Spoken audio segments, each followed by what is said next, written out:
got one question for you. Are you ready?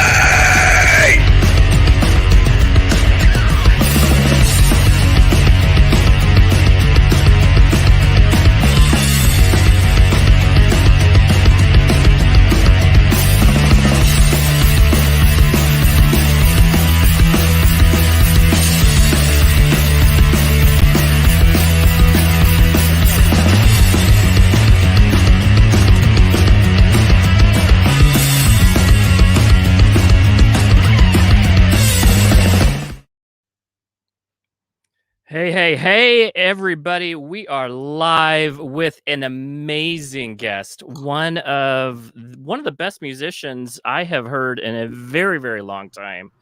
And his range is absolutely amazing in music. Jon Butcher, what's going on? How are you? Hey, how you doing, Andy? How are you, James? We're doing excellent. We are so happy to have you on.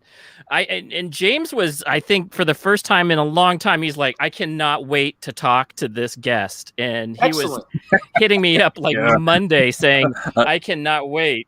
Excellent. I'm looking forward. I did all the promo. I got all the promo out, made all the promo video, whatever, and I got that. I had to get that out at the beginning of the week. Nice. Yeah, it was really fun. And you know, we were just talking about this. Your music ranges from early 80s, maybe even a little bit before then. And now it's hitting, you know, you have a new album that's coming out with 10 new tracks. I mean, it's just phenomenal. I mean, what a journey. Well, it's important to stay busy. I found out that it's better for me to be swimming. I'm like the great white shark. As long as I'm swimming forward, it's groovy. So I guess that's the way I've seen the last 10 albums and I don't know how many years. We just keep swimming forward. That's really good. I'm glad to hear that. Yeah. So what did I don't even know what that was saying. So this is where we talk a little bit about, so this is Tasty Licks, and you guys are watching it. We are absolutely live with one of the best musicians. And so we're going to talk a little bit about food, as we always do. And me and James always have a little bit of a competition. We don't require the guests so much to bring their own desserts, but I try to compete with the chef, who is a professional chef. And today I brought sorbito. It's like sorbet, but it's non-dairy, and I bought it. I didn't make it. But I know what that is. My wife Lorinda is a fan. So there's some of that in the freezer right now. I could show you. It's good stuff. Good stuff. And that is I'm in Arizona. So it's 104 today. I needed something a little bit, and you can tell that I've already kind of dived into a little bit. I needed something to cool off a little bit because it was hot. It's, you know, it's what, September, almost October, and it is still 100 degrees shower. I mean, I live in the desert. So we expect we're that. Nice and balmy. We're all comfortable. Everybody's sitting by the pool. So. There you go. Now, where are you located, John? I'm north of Boston, in a seacoast town called Gloucester, Mass, and it's a fisherman's town for the last 200 years. We're right at the ocean, and for the last I don't know how many centuries, fishermen have come here to ply their trade and to go whaling, and it's turned into an artist community over the years. There's a lot of musicians and colleagues of mine, painters, especially painters, and photographers who live here and call it home. So I'm pretty comfortable here in Gloucester. I like it very much. No, I love it. That's amazing. I love it. I've only been to Boston once or twice a while ago, but yeah, it's beautiful there. Yeah, and we live right on the water. My house, I could throw a rock and hit the water from here, and so I like it. It's my first time living at the ocean, so I can't complain. It doesn't completely suck. I have never really been to Boston. I haven't really been to the Northeast, and now it just gives me a reason to really want to go. Now, so we have a couple. So actually, let's get to the champion, the dessert master. Let's get to him really quick, and then we'll talk to you about some food. So what did you bring, James? What did you got? What's your game? Banana nut muffin. Banana nut muffin.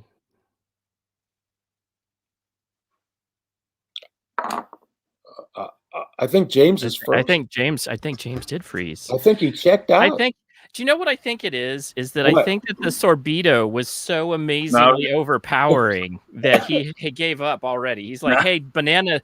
I think he just said banana. He just brought a banana. That's all he said. He's back. James, are you back? Am I all right now? Am I good? You sound like you're better. You sound like you're better. Am I back? Yes. Yeah. All right. So banana nut muffins. Banana nut muffins. Banana and you muffins. know what? The thing is, the thing about it is these are homemade. So these are you can't compete. He probably ground the flour himself. So here is the question for you. You have been touring a very long time. What is your go-to food for touring? Mandarin oranges, the little segments that you can sometimes find in the can. I like to put those in the refrigerator, or even better, the freezer. Then I open them up and they're a frozen treat. That's the little Mandarin orange segments. That's my favorite. Very nice. That's actually and healthy. I can't help myself.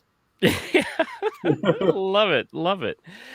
So now we'll definitely, what a career. I really want to talk about your music. It ranges back from, the beginning of the 80s. Yeah. And absolutely, I see albums out in 83. And it was absolutely amazing. And I see that a lot of your musical influences are from the Beatles. You're talking John Lennon. You're talking about some of the really classic folks. Who else is on the list of your influences that made you as the musician you are today? Well, I can name the musicians I think that made me want to do this. One of them is Richie Havens. I saw when I was in junior high school, and I saw the movie Woodstock. And I saw his performance at Woodstock with just an acoustic guitar. And that looked really good to me. That looked like something that I wanted to do for the rest of my life. And I think that when I think about influences, I have to name Albert King and, in fact, B.B. King, for that matter. Guys who not only played guitar, but sang and played guitar. That made a big impression on me.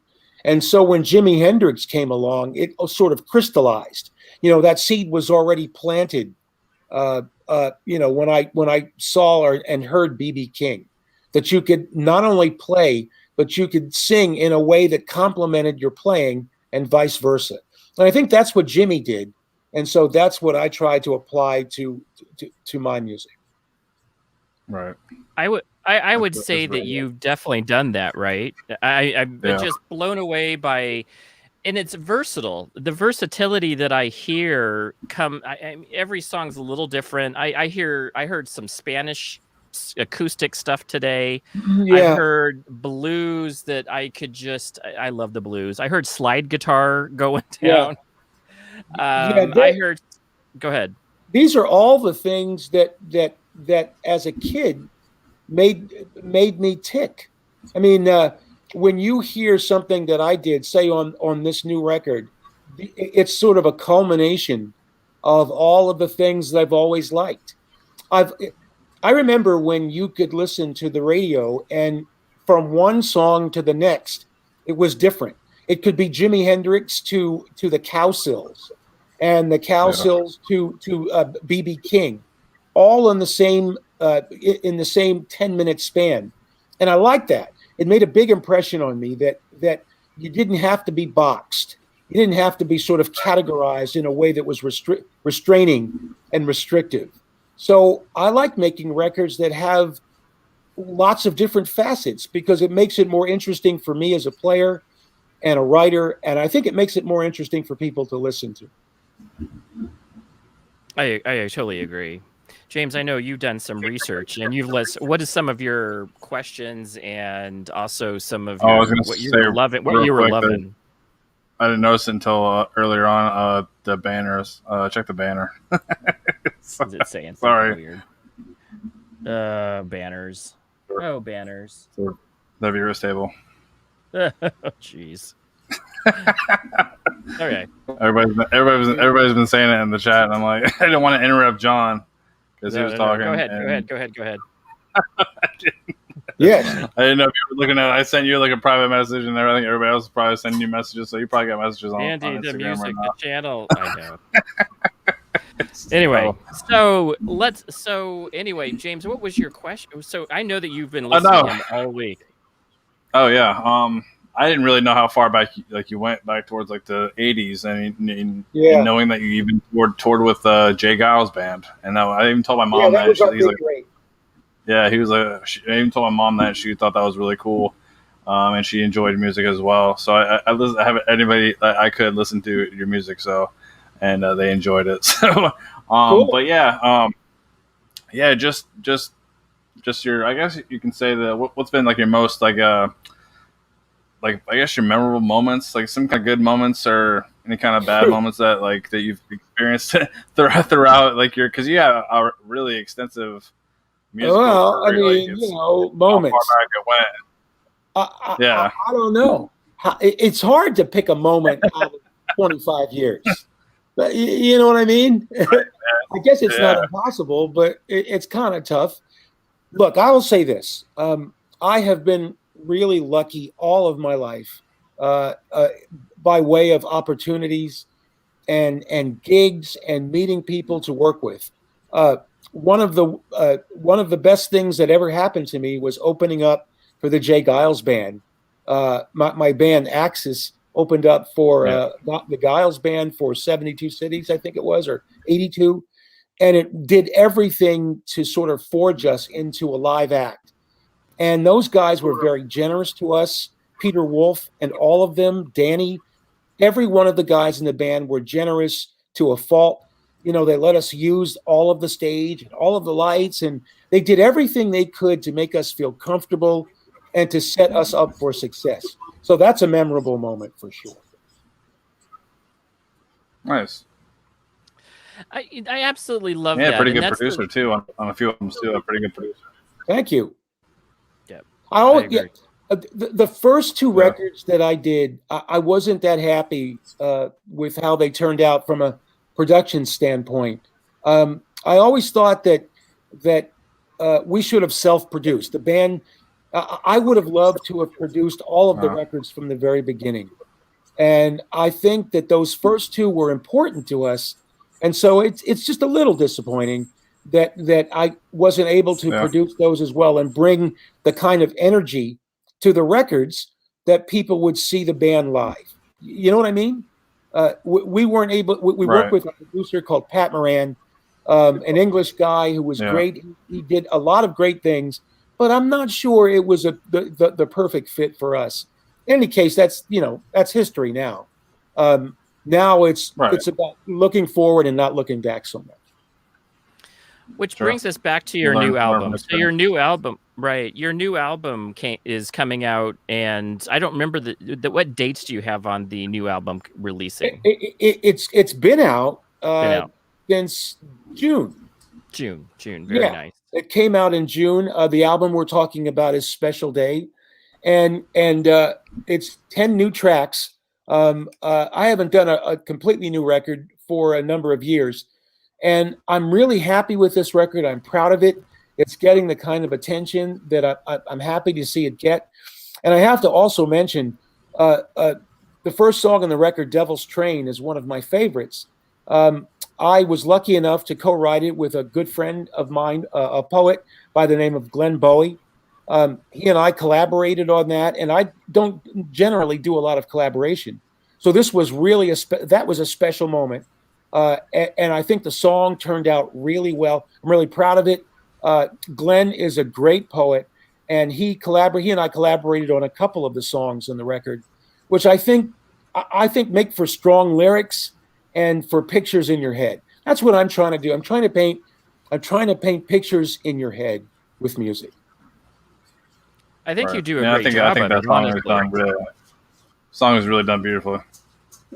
Yeah, thank you. I'm proud of the studio recording, and I'm also proud of the video. In fact, my buddy Glenn makes a cameo appearance in the vid.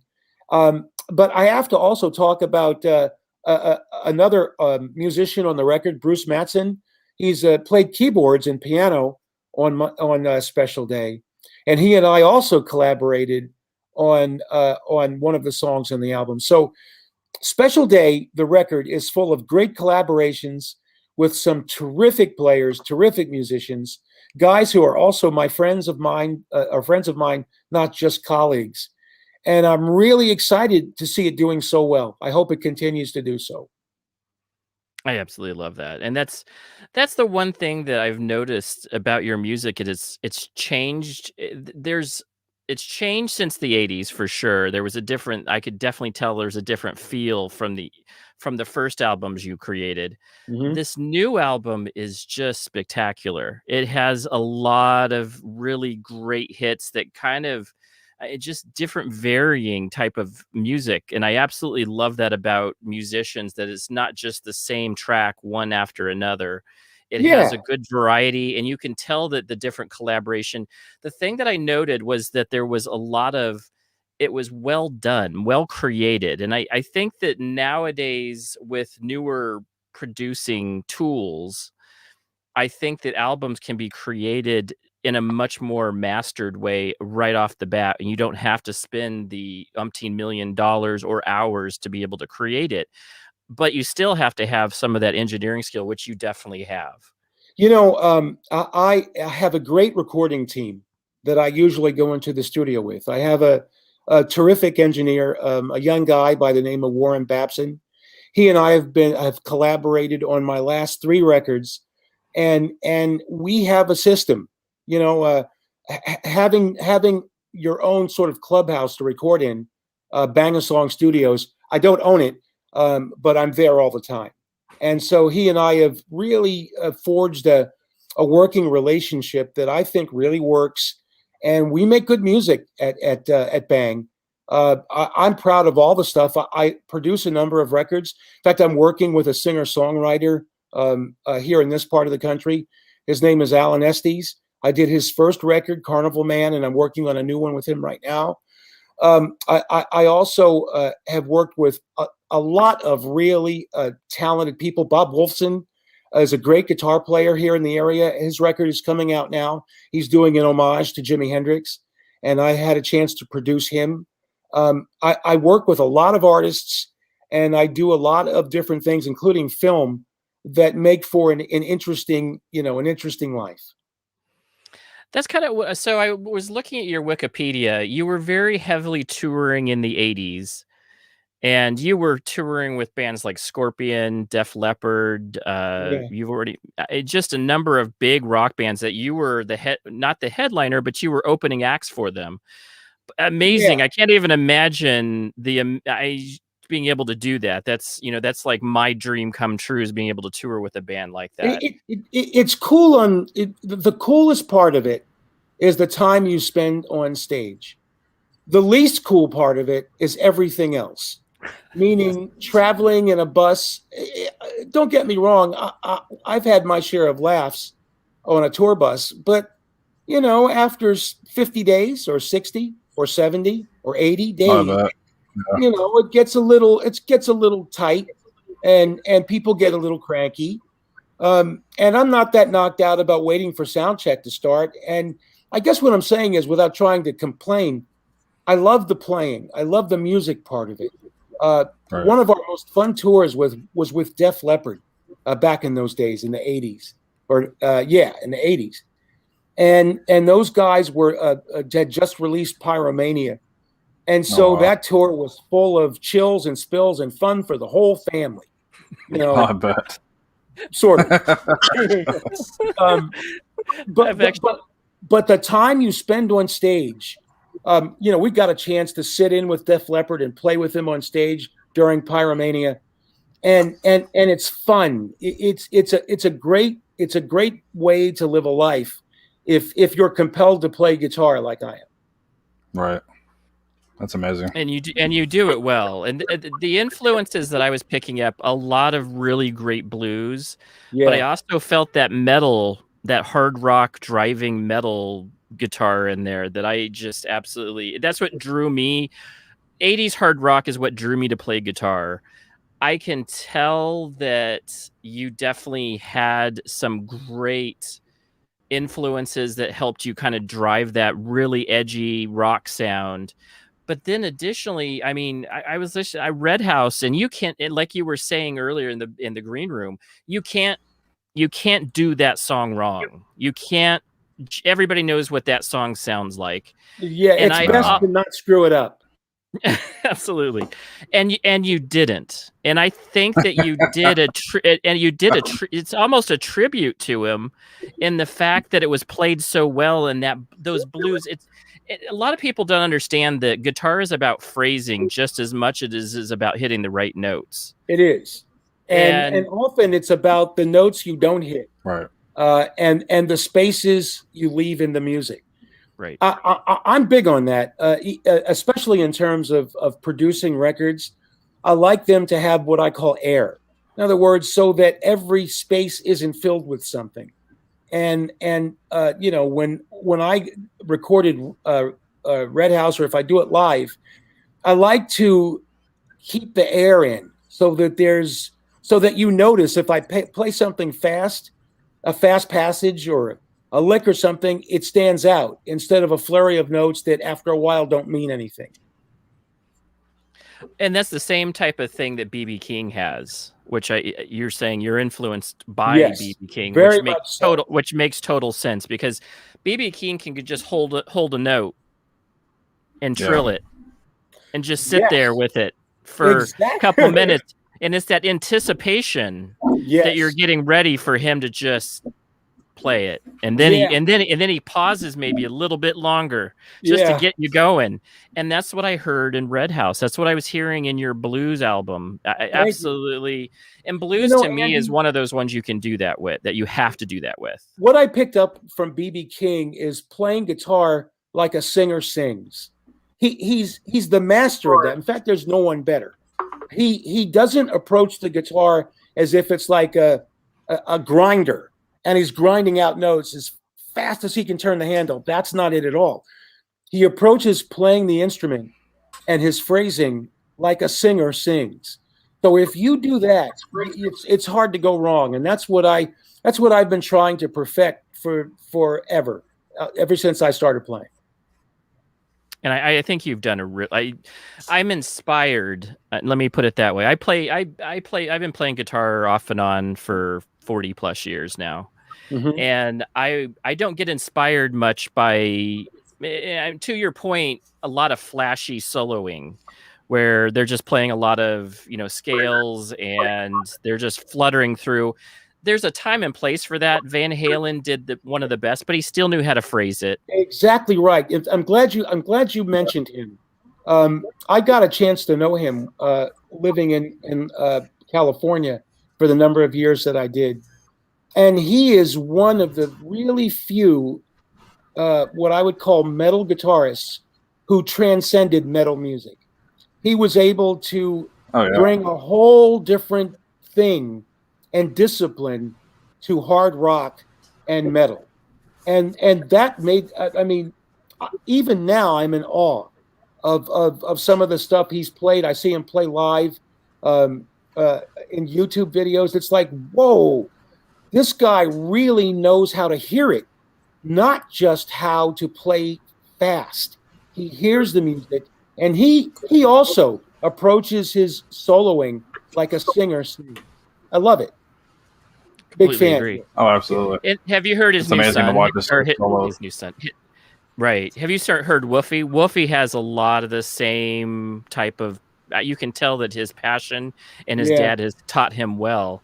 I saw his group Mammoth. He went with he was the opener for Guns N' Roses like a couple weeks ago, and he plays just the same way. It's just really phenomenally great guitar playing, and it's still that metal driving, but he knows how to phrase it correctly, how to put the right stuff in. It's a mastery, and I think that there's very few guitarists, you're included in that can be able to do that, and then versatile. I think that you're one. Actually, I would say that you're one of the most versatile guitarists I've ever seen, because you can play that metal, you're playing blues, and then you actually could play some of the Spanish style flamenco stuff that I was picking up on. Yeah.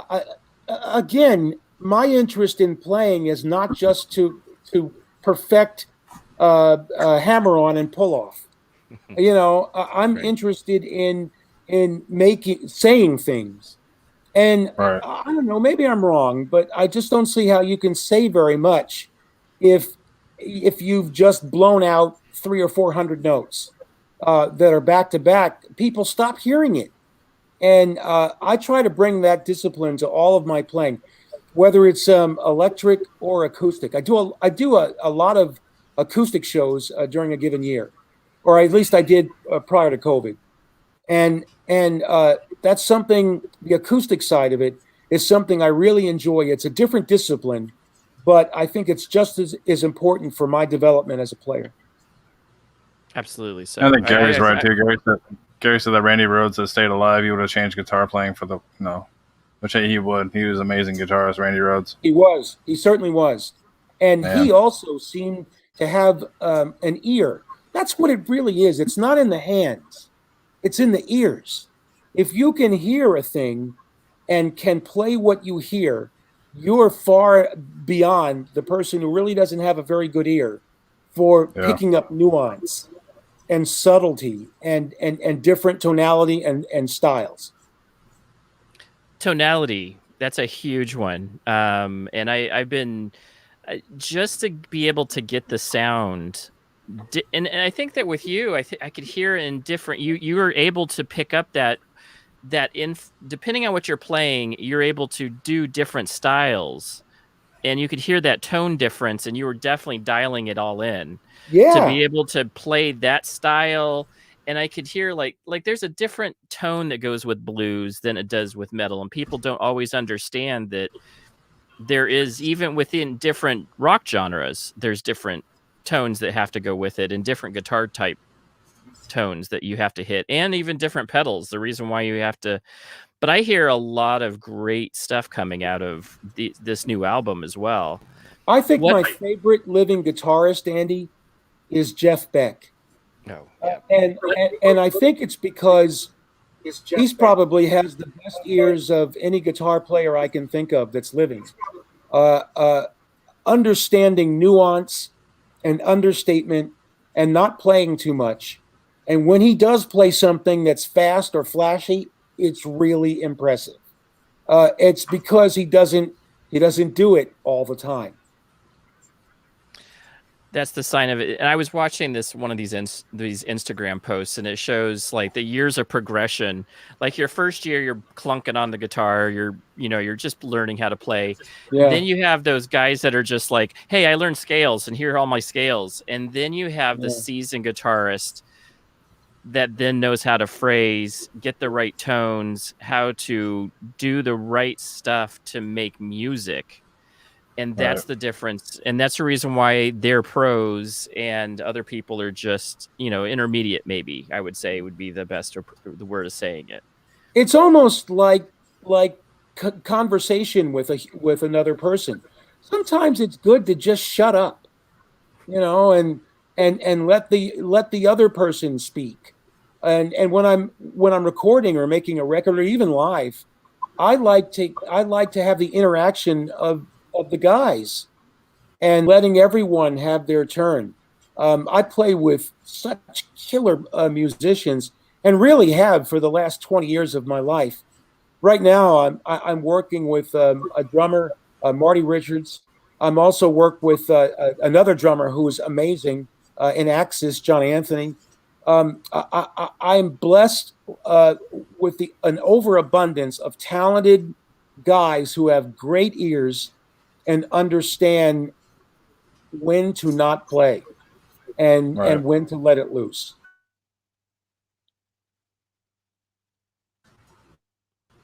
Yeah, I love that. Absolutely. Well said. Well said.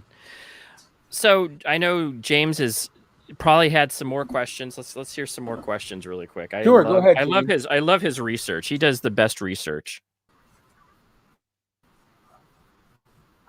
If he can talk. I was just gonna say what's been like the. Yeah, that's one thing I have to get in check too is my connection, because I'm literally like right here with the modem. I have to either a computer or a new computer, whatever, or upgrade my modem or something. It's crazy. And plus, it's been raining too, so that's also has an effect on it as well. So, Florida. But yeah, Florida. I was gonna say what's been like the most work on, I guess.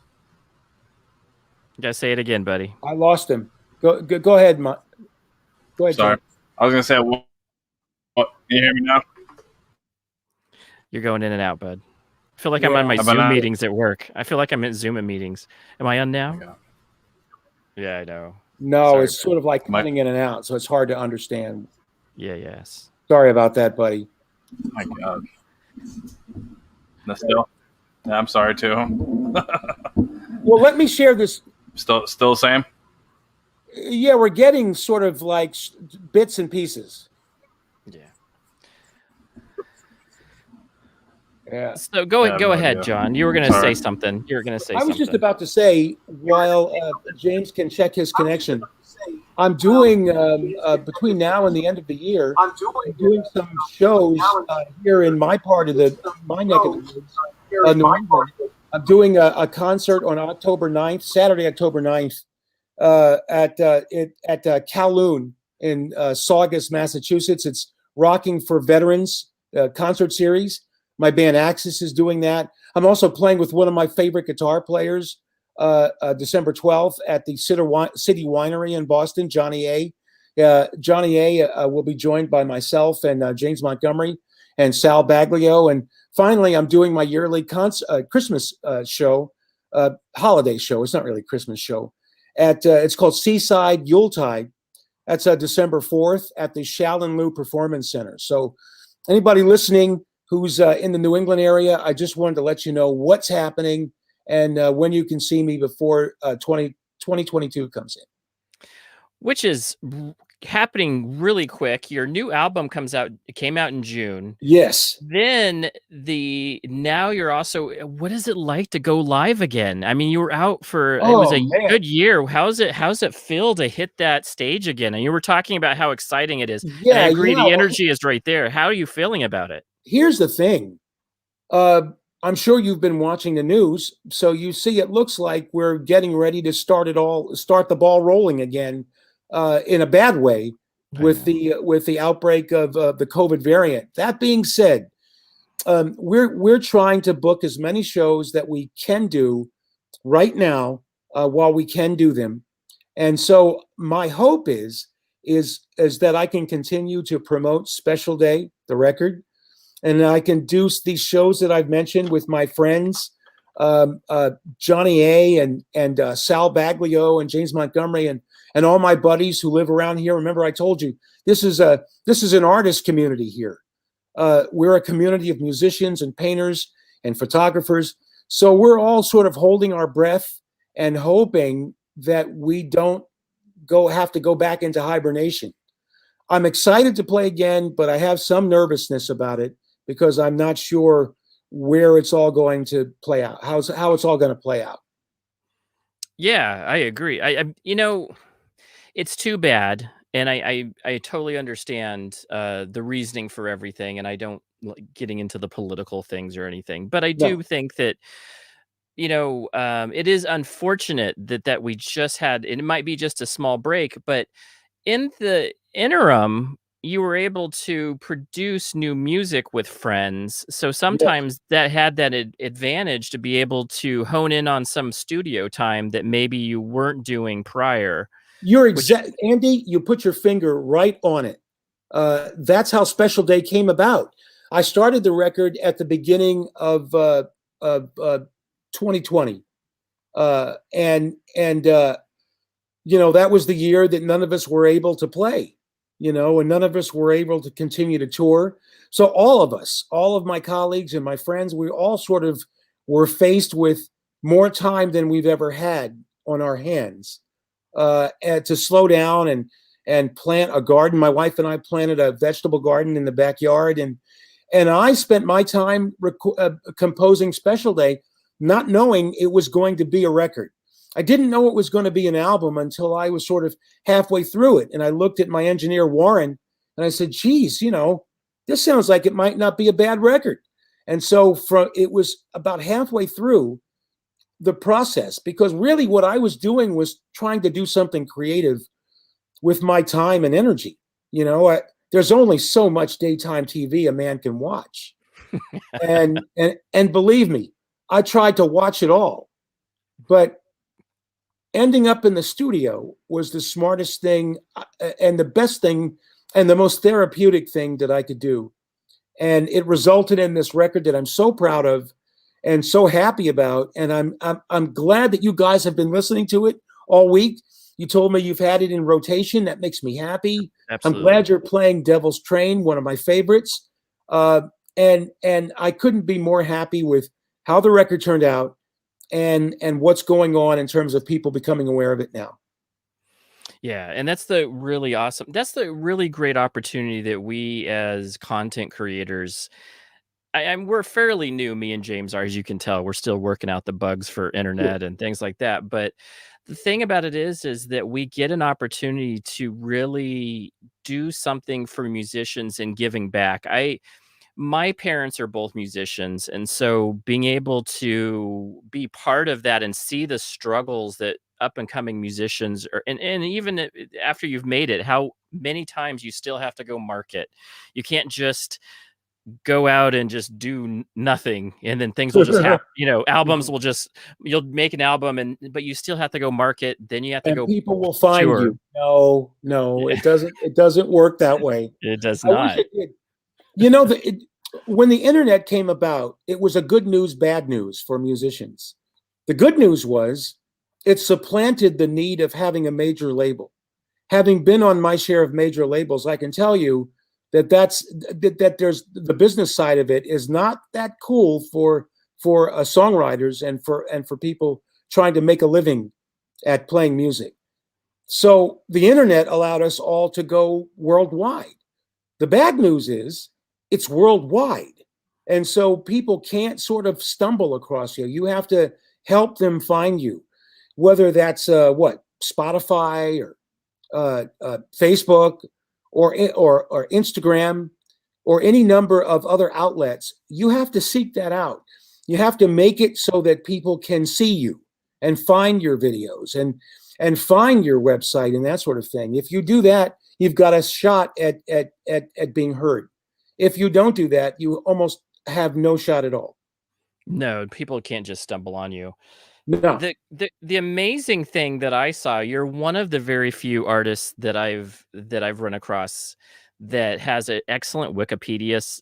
It really demonstrates kind of your story, your journey very well. I felt that the Wikipedia write-ups were really accurate and helpful to understand where your journey has taken you. Yeah. What an amazing career. And Totally still going around music, which is such a giving of love and passion. And I can tell that that's what you enjoy after 30, at least 30 plus years. I'm not going to give you more, but 30 plus years. But it's what a beautiful career. What are some of the highlights that you feel that you've had over this career? Well, as I was saying before, it's really difficult for me to choose moments because all of them have some significance. Was it the time I got to do a music video with one of my heroes, Jeff Beck? That certainly counts. That's up there. That's amazing. I also got a chance to meet B.B. King and to actually touch his hand and feel his energy at a show in Hollywood? Was it meeting a protege of mine, Chris Pierce, who's one of the most prolific singer-songwriters you can find anywhere? And this kid is an amazing singer. I met him when he was 17 years old. So that counts to me as a really special moment in my life that's hard to ignore. And my life has been full of those kinds of moments. As I said before, I'm lucky. I'm a lucky guy. I've had opportunities that many people will have never had or dream of having. And I've had a chance to work with some of my idols and be in the same room with them and ask them questions and travel the world. That's what I love to hear. And what I can tell is also that there's passion that's created this journey for you, because you can't do this without passion. People don't understand that you have to be willing to sing in the rain, do things that most people would never understand as a musician to be able to accomplish your dream.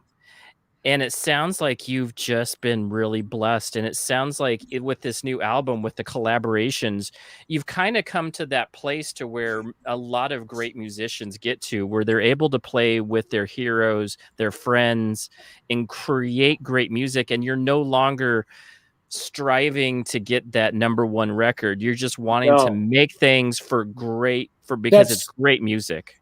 The smartest decision I ever made was to stop chasing commercial success as is defined by record companies, big labels.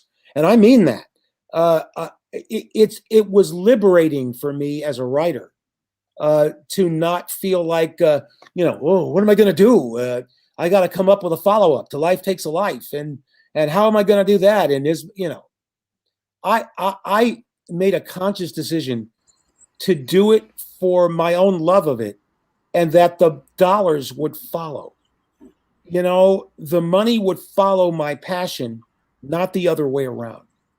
And I've been really lucky at that. I've made more than a couple of bucks, and have been able to live a life that a lot of people don't get to live, and do things that some people don't get to do. And like I said, I'm lucky in that way.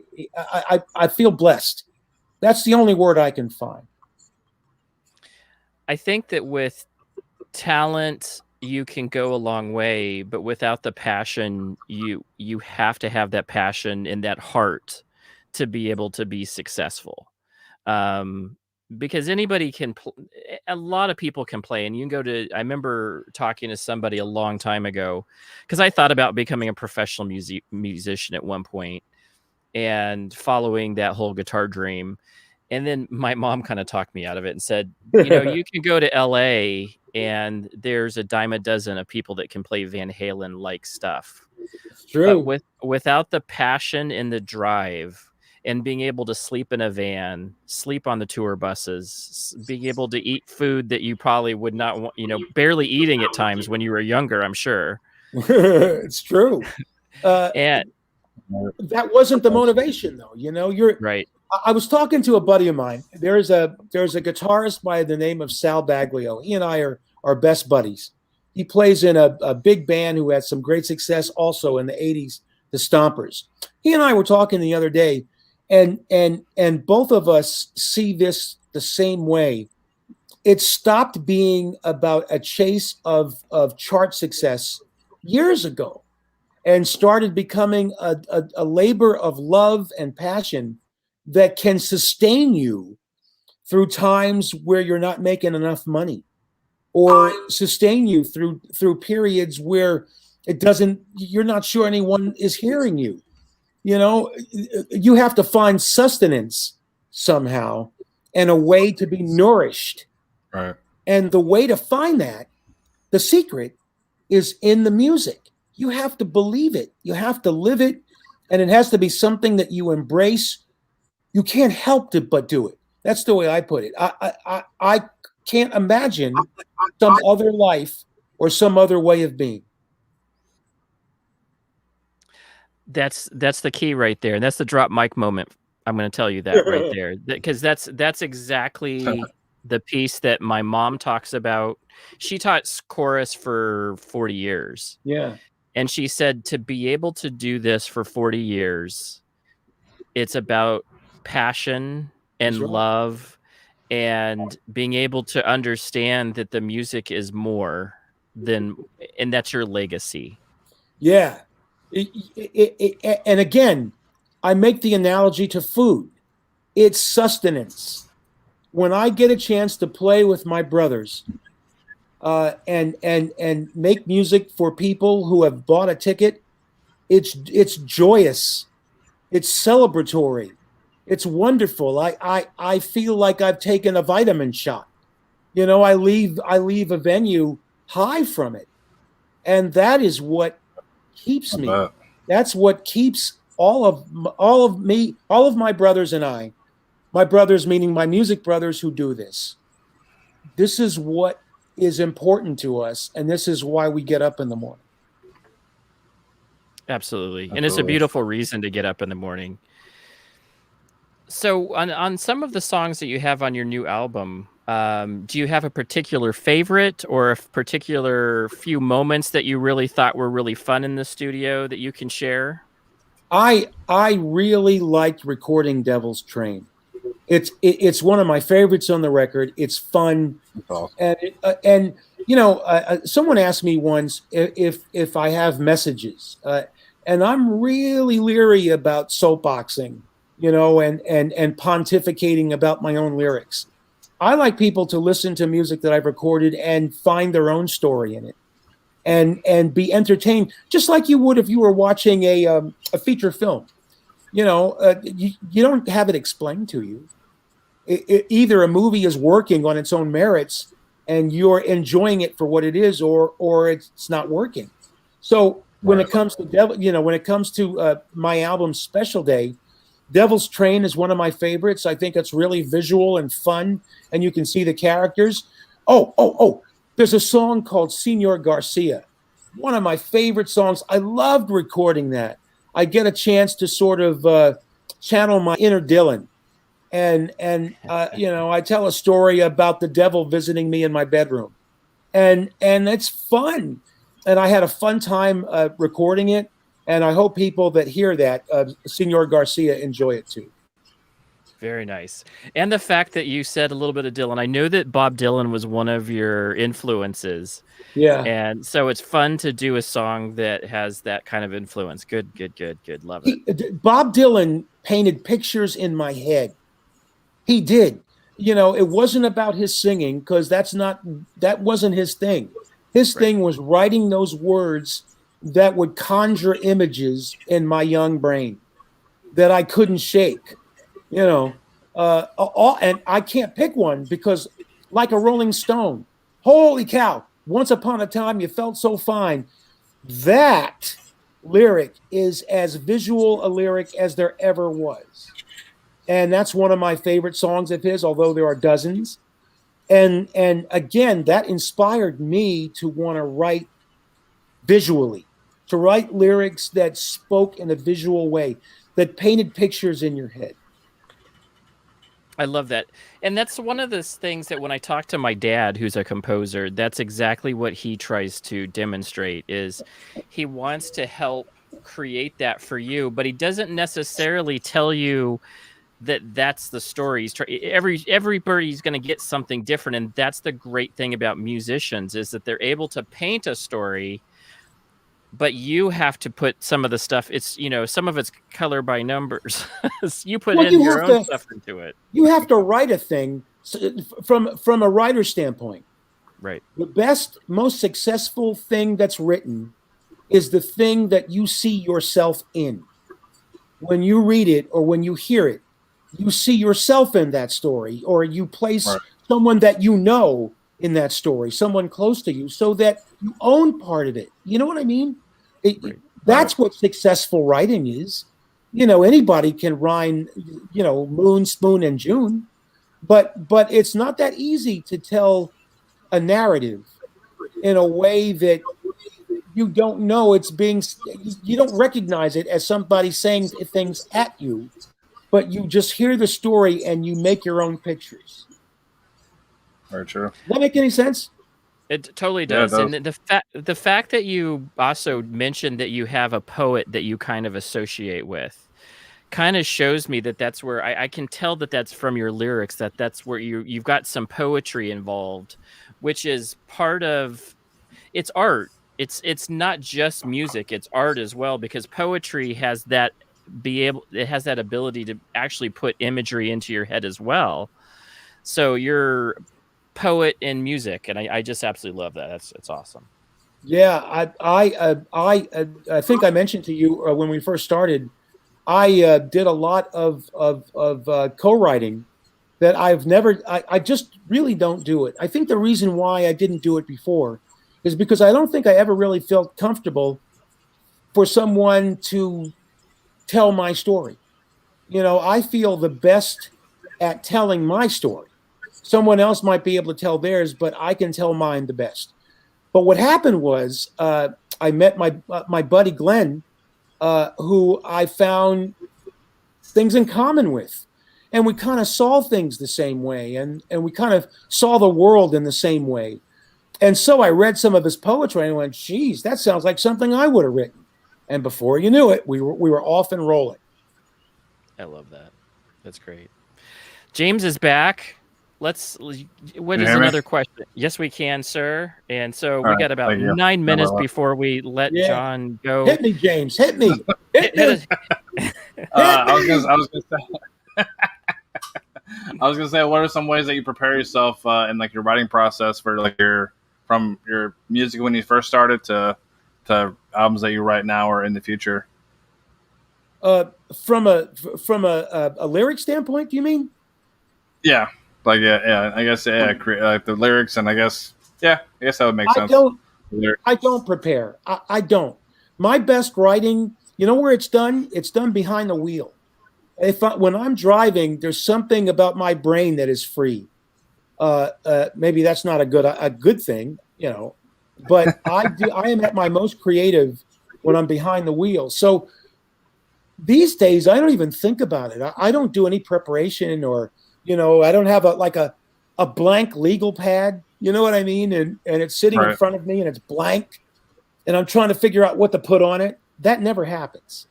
Right. If I go, say I'm going to the grocery store, I am writing right then, from the time I get behind the wheel and drive, and turn off the radio, and just listen to my own voice, my inner voice. Yeah. Boom! I'm off and rolling. And that's what happened with this record. The exceptions on Special Day were. Let me think. Make a Little Room. I wrote that with a wonderful pianist, Bruce Mattson. How Does It Feel? I'm sorry. How Does It Feel? I wrote that with also a wonderful woman, Dawn. I hope she's listening. And so those moments seem to come easier and easier. The older I get, it's easier for me to channel that part of my imagination. I was telling you, hey Andy, I was telling you about this song on the record called Senor Garcia. Listen to that when we get off the air, okay? You listen to that and you tell me that's not a movie in your head as I lay it out for you. I think I'll enjoy hearing your feedback on that one. Oh, for sure. Yeah. And I will, now that I know it's kind of a Dylan's, I'm going to definitely pay more attention to that imagery, because listen to that, Senor Garcia. Yeah, I will for sure, because of the guitar part of me that wants to hear guitar. I normally don't focus on the lyrics as much, just because I love guitar, and so that's the first thing I hear. I'm drawn to that. Then the song I have for you on Special Day would be "Kiss the Sky." Listen to "Kiss the Sky." There's the solo stuff at the end of all over the song, really. Right. But at the end of the song, I blow my mind, and so I'm playing everything, everywhere. I'm playing one hand, no hands. And I think that's for the guitar muse in you. If you listen to Kiss the Sky, that should scratch that itch. For sure. I think I did. I think there's several of those songs. I think I like blues. I really am really fascinated with blues and the mechanics of blues because of the fact that it just makes me feel something very deep. So, and I could tell that you are that same type of guitarist. That's what blues is for you. It's like coming home. It's a way of telling your life story. That's what it is. The blues is a way of, in a way, country music, at least what it used to be, shared that. It was a way of telling your story in your own voice, in your authentic voice. For me, I call what I do future blues because I don't think that I'm looking back beyond my influences, of course. I'm looking forward as a way of exploring that style of music in new and different ways. I love it. I love it. Nice. So I'm going to have I have my friends that are guitarists. I'm going to ask you a couple gear nerd questions. Yeah. Go ahead. What is I saw that you play a Strat. What is your favorite, but I still will go, what is your favorite guitar and what is it that makes it your favorite? I have several guitars, as you might imagine. But the Fat Man, which is an Olympic white 1963 Stratocaster, is my favorite. And the reason why is hard to pinpoint. I really can't explain it. I forget I'm playing it when I'm playing it. That means that the spirit is just moving through me. You know what I mean? I'm not thinking about the notes. When I have that guitar on, I'm not thinking about anything. I am completely channeling whatever is coming out of it, and I feel like I'm not even playing it. The spirit is playing it. I am just along for the ride, and so the Fat Man makes me feel like taking a ride. I'm just on I'm on his wavelength, man. That Stratocaster has got me. I don't have it. I love that. That's awesome. Nice. So that's blows me away. Love it. Absolutely love it. I see you got a Marshall amp behind you, Andy. I do. I love Marshalls. Some of my, I'm a classic tube, and then they also have made some other ones that I absolutely love. I did buy, so I'm going to try out the new Spark, which is that new practice amp that you can go get different tones, and there's like 10,000 I've heard about tones. I'm going to try it out. I bought it, and I get it Friday. And so I want to hear what I can do with it. It has a digital interface that you can plug right into and use Pro Tools. So nice. We'll see. I'll be able to play it a little bit. I still love my Marshall. I keep buying new pedals. I've been really playing the wah-wah pedal lately. Just absolutely enjoying. Hey, listen, speaking from one guitar player to another, of course you're buying pedals. That's what we do. That's what we do. I wish I could show you a picture of one of my pedal boards. Just one of them. It's what we do. Hey, this is how it works. We figure out, I know what I need. I need a new distortion. And you go and find one you think that works, and you buy it. And after a while you go, you know what I need? I need a new distortion. And you buy it. And that goes on for a while, and suddenly time passes, and you go, you know what I need? I need a distortion. And before you know it, you have a pile of pedals, like I do, and so it's just part of it. It's part of the guitar player landscape, right? I agree. Anybody who's listening to this that plays guitar knows exactly what I mean. You know it's true. You have a drawer full of pedals. You know you do. Indeed. And you can never get enough. It's I try to explain that to my wife that this is what we do. We just don't even try. You can't. He loves you, but she doesn't understand. Andy, you and I have to stick together. This is what we have to do because we understand that we are driven by this. We must buy that new amp. We must have that new distortion pedal. We must. And another guitar? Well, you can never have too many guitars now, can you? That's right. I bought two like about a month. Well, There actually, you go. See, I bought I three in the know. last month and a half, and I was like, "How much I have to try out this new Les Paul?" I got one of the studio ones, so it's They're the lighter great. ones. Yeah, totally love it. There Absolutely are love no it. bad guitars. I love them all. Absolutely. Well, guys, thank you so much for having me on your show. Oh, thank you for coming on. Sorry for the that's where we're heading. It is. Yeah, well, it's part of the new show piece. This is, I think, on the new channel. This is our 6th or 7th episode, and we're so excited, John, to have you on. I was happy to be here and talk with you guys. I love talking about guitars. I love talking about music, and you guys were a lot of fun. James, I hope you can work out that connection. Yeah. The connection area, so that the next time we talk, you can hit me with those probing questions. I know you have them. I know you do. He does. James, I know there's some probing questions you wanted to hit me with. We'll have to save it for next time. Absolutely, John. We'll have you on, and we'll definitely be able to talk some more music. What a blessing we had today, folks. Just what a career, what a great musician you are, John. And hearing some of your insight and some of your just great stories, I appreciate it. And we'll catch you all next time.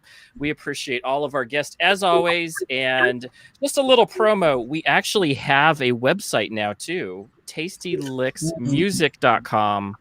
Go check it out. It has all of our links to all of our social media, and it has all of our upcoming guests, just like John is on it today. So thanks very much, guys. I really appreciate being here. Thank you. Absolutely, John. Thank you very much, and we'll talk to you all later. Catch you on the flip side. Bye-bye.